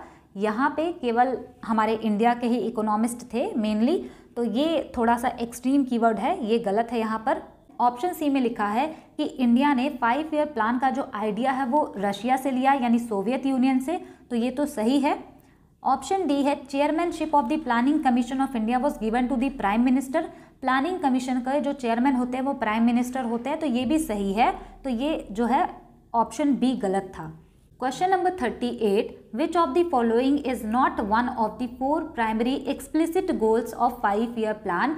ये जो है CPO 2024 का क्वेश्चन यहाँ से स्टार्ट हो रहा है। यहाँ पर क्वेश्चन आपसे पूछा था कि 5 ईयर प्लान पंचवर्षीय योजनाओं का जो 4 प्राइमरी गोल था, यानी जो 4 मुख्य लक्ष्य थे, उनमें से कौन सा नहीं था। तो राइट आंसर हो जाएगा ऑप्शन ए, एजुकेशन जो है पहले प्राइमरी गोल नहीं था, क्योंकि ये जो 5 ईयर प्लान हम ला रहे थे इकोनॉमिक डेवलपमेंट के लिए ला रहे थे, तो एजुकेशन पे उतना फोकस नहीं था, equity, self reliance and growth पे फोकस था। Question number 39, which of the following programmes is not a part of the 10th 5 year plan. यहाँ पर आपसे पूछा था कि 10वें पंचवर्षीय योजना का कौन सा भाग जो है पार्ट नहीं था, यानी कौन सा प्रोग्राम 10वें पंचवर्षीय योजना का पार्ट नहीं था। तो राइट आंसर हो जाएगा option A, drought prone area programme, यानी सूखा प्रभावित क्षेत्रों का जो प्रोग्राम उसके लिए आया था वो 10वें 5 ईयर प्लान में नहीं आया था। बाकी जो आया था इसको भी आप याद रखेंगे, क्या पता ये पूछा जा सकता है। अब आप मुझे कमेंट करके बताइएगा कि ड्रॉट प्रोन एरिया प्रोग्राम किस 5 ईयर प्लान का पार्ट था, क्योंकि ये मैंने आपको कॉन्सेप्ट में बताया है। Question number 40, which of the following events happened in 1950। यहाँ पे आपसे पूछा है कि 1950 में कौन सा इवेंट हुआ, कौन सी घटना हुई। तो राइट आंसर यहाँ पे हो जाएगा option A, the planning commission was setup. Planning commission की स्थापना हुई थी 1950 में। Question number 41, the adoption of industrial policy of 1956 coincided with which 5 year plan. अब ये क्वेश्चन तो मैंने कहा था ना, बहुत बार पूछा गया है कि इंडस्ट्रियल पॉलिसी जो 1956 में आई थी वो किस 5 ईयर प्लान के टाइम पर आई थी। तो राइट आंसर हो जाएगा second 5 year plan. Time period आप याद रखिएगा, सेकेंड 5 ईयर प्लान कब से कब तक था, 1956 से लेके 1961 तक।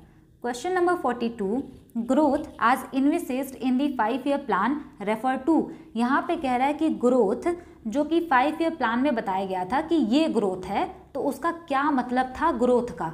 तो राइट आंसर यहाँ पे हो जाएगा option B, increase in the country's capacity to produce the output of goods and services within the country. यानी कि हम सेल्फ रिलायंस बने, अपनी कंट्री में चीज़ों को ज़्यादा से ज़्यादा ग्रो करें, वो चीज़ जो है हमारा टारगेट था, वही मतलब था ग्रोथ का। Question number 43, which 5 year plan period saw the initiation of hill area development programme.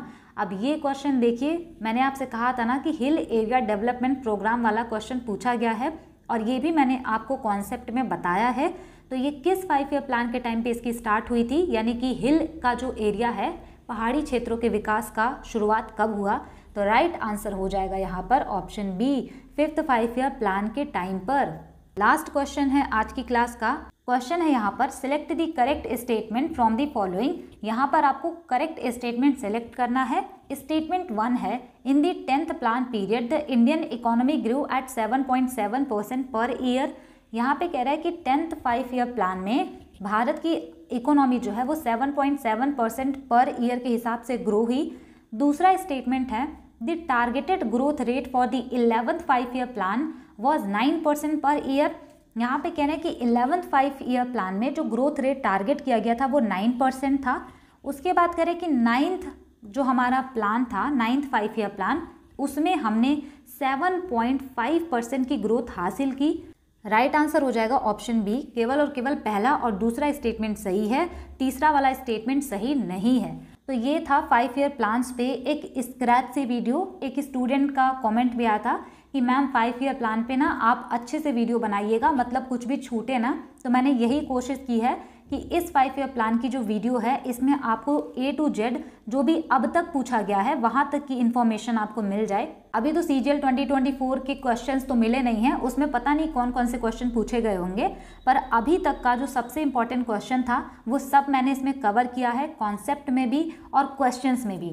इसके बाद मुझे आपको एक इन्फॉर्मेशन देनी है। इन्फॉर्मेशन ये देनी है कि बेसल नॉर्म्स जो है वो रह गया था, तो ये बैंकिंग से रिलेटेड है। जब मैं आपको मॉनेटरी पॉलिसी पढ़ाऊंगी तब मैं उसको वहाँ पर कवर कर दूंगी। केवल 2-4 मिनट का ही टॉपिक है और एक स्टूडेंट का कमेंट आया था ना इस पर, तो इसीलिए मैंने सोचा यहाँ पर बता दूँ कि बेसल नॉर्म्स वाला टॉपिक जो है ये जब हम मॉनेटरी पॉलिसी करेंगे तब हम कवर करेंगे। इसके बाद मुझे आपको एक क्वेश्चन दिखाना है। मुझे आपको ये बताना था कि ये क्वेश्चन जो है मैंने अपने कम्युनिटी टैब पे पोस्ट किया था और ये क्वेश्चन CHSL 2023 का था। यहाँ पर क्वेश्चन ये है, आइडेंटिफाई द फॉल्स स्टेटमेंट। यहाँ पर आपको फॉल्स स्टेटमेंट जो है सेलेक्ट करना था। 84% स्टूडेंट ने नीचे वाले में एंड ऊपर वाले में 86% स्टूडेंट ने इसका जवाब बिल्कुल सही दिया है। और यहाँ पे पहले क्वेश्चन क्या है आप इसको देखिए। यहाँ पर जो स्टेटमेंट ए है वहाँ पर लिखा है कि RBI decides the bank rate for the economy. तो यहाँ पे कह रहा है कि RBI जो है वो बैंक रेट डिसाइड करती है, तो ये सही था। यहाँ पे देखिए आप ध्यान दीजिएगा, यहाँ पे क्वेश्चन में फॉल्स स्टेटमेंट पूछा है। ऑप्शन बी यहाँ पर था, SEBI conducts open market operation to regulate money supply in the economy. यहाँ पर ये कह रहा था कि जो ओपन मार्केट ऑपरेशंस है यानी कि जो गवर्नमेंट बॉन्ड्स वगैरह है उसकी सेलिंग एंड परचेजिंग जो है वो सेबी करता है। तो ये बिल्कुल गलत है, क्योंकि ये जो ओपन मार्केट ऑपरेशन है इसको कंडक्ट करता है RBI, लेकिन यहाँ पे दिया था सेबी, तो यहाँ पे बी वाला स्टेटमेंट गलत है। स्टेटमेंट सी यहाँ पर लिखा है कि ministry of finance issues ₹1 coins. यहाँ पे कह रहा है कि मिनिस्ट्री ऑफ फाइनेंस जो है वो ₹1 का सिक्का जारी करती है। तो आप मुझे बताइए, जो हमने इकोनॉमिक्स की पहली क्लास पढ़ी थी जहाँ पे मैंने आपको बेसिक से स्टार्ट किया था फंक्शंस ऑफ मनी, वहाँ पे मैंने आपको लाउड एंड क्लियर ये बात बताई थी कि जो हमारे सारे सिक्के हैं, चाहे वो कितने का भी सिक्का हो, सारे सिक्के जारी करता है हमारा मिनिस्ट्री ऑफ फाइनेंस यानी कि वित्त मंत्रालय। तो ये स्टेटमेंट सही होगा ना, यानी जब सारे सिक्के हमारे वित्त मंत्रालय जारी करती है, एक से लेके जहाँ तक के भी सिक्के वो जारी करती है, तो ये वित्त मंत्रालय का काम है सिक्के को जारी करना। तो स्टेटमेंट में लिखा है कि वित्त मंत्रालय ₹1 का सिक्का जारी करती है, तो ये स्टेटमेंट बिल्कुल सही है। स्टेटमेंट डी है यहाँ पर, RBI प्रिंट्स दी 100 रुपीज करेंसी नोट। तो यहाँ पे जो है ₹1 के नोट को छोड़कर बाकी जो सारे नोट हैं उसको RBI प्रिंट करती है। तो स्टेटमेंट डी भी सही है। ये थोड़ा सा टेक्निकल है बट मैं आपको रिवाइज करा दूं कि ₹1 का सिक्का हो चाहे कितने भी रुपए का सिक्का हो, उसको मिनिस्ट्री ऑफ फाइनेंस जारी करता है। अगर हम बात करें RBI जो है वो ₹1 की नोट को छोड़कर बाकी जितने नोट हैं उसको जो है हमारा RBI प्रिंट करता है।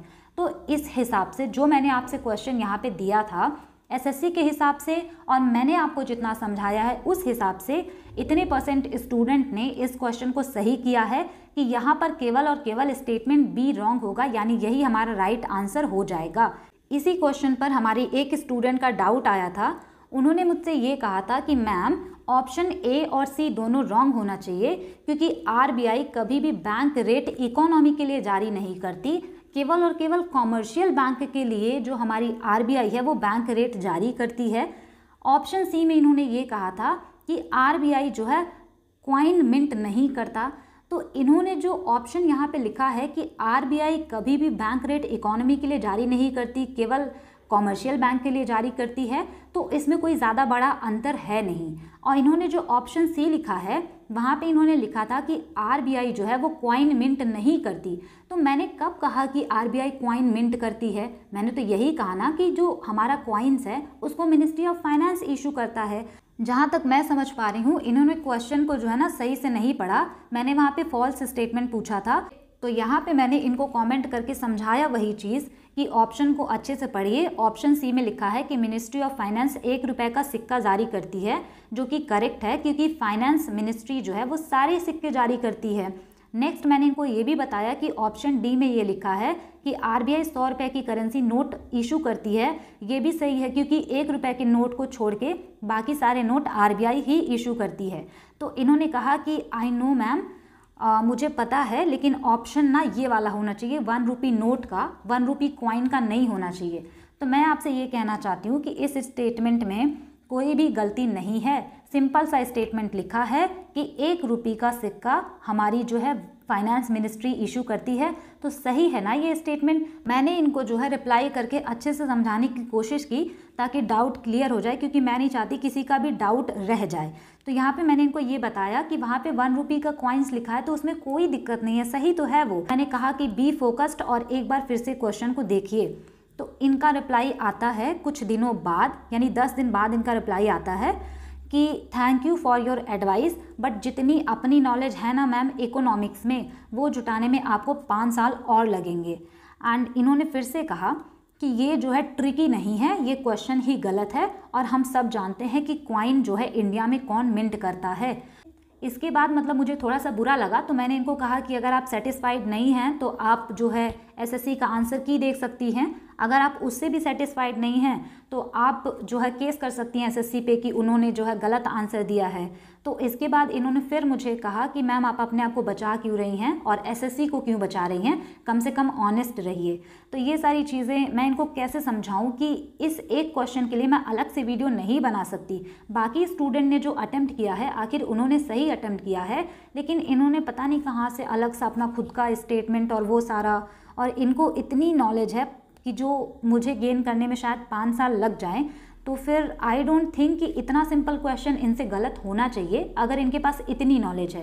तो यहाँ पे मैं किसी को जो है कुछ गलत नहीं कह रही, बस मैं आपको इस एग्जाम्पल से ना ये समझाने की कोशिश कर रही हूँ कि इतना सिंपल सा क्वेश्चन, ठीक है, इतना सिंपल सा क्वेश्चन आप जो है अगर ध्यान से नहीं पढ़ेंगे तो आप इतना सारा मेस जो है क्रिएट कर देंगे अपनी लाइफ में। और यही आपकी लाइफ में भी होता है कि अगर आप ध्यान नहीं देंगे किसी चीज़ पे ना, तो आप ख्याली पुलाव पकाते पकाते इतना सारा मेस क्रिएट कर लेंगे कि आपको लगेगा कि आप ही सही हैं और आपके अलावा कोई सही नहीं है। तो यहाँ पर नो हेट, इनको कोई भी मेरी तरफ से हेट नहीं है, क्योंकि मैंने अपनी तरफ से अच्छे से समझाने की कोशिश की। उसके बाद भी इन्होंने ऐसा कमेंट किया तो एक टाइम के लिए थोड़ा सा लगा, जैसा कि मैंने कहा कि मैं नई हूँ यूट्यूब पे और मेरा कोई इरादा नहीं था, बट हाँ ठीक है, मैं यूट्यूब पे हूँ पढ़ाने के लिए कुछ अच्छे रीजंस की वजह से, तो ये सारी चीज़ें तो फेस करनी ही होंगी। लेकिन यहाँ पे आप सीख क्या सकते हैं इससे कि आप कोई भी क्वेश्चन पढ़िए तो पहले आप उसको ध्यान से पढ़िए कि क्वेश्चन में लिखा क्या है। आप अपने तरफ से अजम्पशंस, अपने तरफ से स्टेटमेंट क्यों क्रिएट कर रहे हैं जब आपको सामने सामने स्टेटमेंट दिया हुआ है। तो यहाँ से मैं आपको यही कहूँगी कि प्लीज़ प्लीज़ प्लीज़ क्वेश्चन को पहले ध्यान से पढ़िए कि क्वेश्चन में पूछा क्या है, स्टेटमेंट में लिखा क्या है, और थोड़ा सा लॉजिकल होने की कोशिश करिए। और थोड़ा सा आप पहले ना बैठ के अच्छे से सोचिए कि क्वेश्चन कहाँ गलती है, कहाँ नहीं गलती है। ऐसे ही होता है हमारे एग्ज़ाम में, हम ये नहीं देखते कि फॉल्स पूछा है या फिर वहाँ पे नॉट पूछा है या फिर वहाँ पे राइट वाला पूछा है। तो वहाँ पे हम क्या कर देते हैं, आते हुए क्वेश्चन को गलत करके हम 2.5 मार्क्स यानी निगेटिव में चले जाते हैं। और सोच के देखिए कि 2.5 मार्क्स अगर आपके निगेटिव्स में कटे तो आप जो है हज़ारों बच्चों से जो है नीचे हो जाते हैं, आप उनसे नीचे पायदान पे आ जाते हैं। इसी बहाने मैंने आपको ये क्वेश्चन भी समझा दिया, क्योंकि मुझे लगा कि जिसके पास इतनी ज़्यादा नॉलेज है इकोनॉमिक्स में, अगर उनको डाउट आ सकता है तो शायद आपको भी डाउट आ सकता है। तो मैंने अपनी तरफ से ये क्वेश्चन आपको क्लैरिफाई कर दिया है और ये एसएससी का ऑफिशियल जो है उनका आंसर है, उनका यही क्वेश्चन है, यही स्टेटमेंट है और इसमें कोई भी टेक्निकल चीज़ नहीं है, बट ओवर थिंकिंग एंड आपको सही से ना पढ़ने की वजह से ये सारी चीज़ें क्रिएट हो सकती हैं। तो बस मुझे आपको यही बताना था। Back to the class. आज मैंने जो आपको 5 ईयर प्लान्स पढ़ाया है यानी पंचवर्षीय योजना, ये मैंने आपको ज़ीरो से यानी स्क्रैच से लेकर के पूरा जितना आज तक के लेवल का क्वेश्चन बन सकता है वो सारा कवर किया है कॉन्सेप्ट के थ्रू, क्वेश्चंस के थ्रू। मैं आपसे इतना ही कहूँगी कि जो कंटेंट इस चैनल पे मैं आपको प्रोवाइड कर रही हूँ वो पूरी रिसर्च के साथ प्रोवाइड कर रही हूँ। इसमें गलती होने के चांसेस ना के बराबर हैं, लेकिन फिर भी अगर गलती हो जाती है तो उसको मैं तुरंत करेक्ट करती हूँ, कमेंट पिन कर देती हूँ सही आंसर वाला। तो इसी वजह से आप निश्चिंत रहिए, आपको जो है गलत कंटेंट यहाँ पे नहीं मिलेगा। आई होप आपको आज की क्लास अच्छी लगी होगी। Thanks for watching, stay tune, keep learning, keep working hard.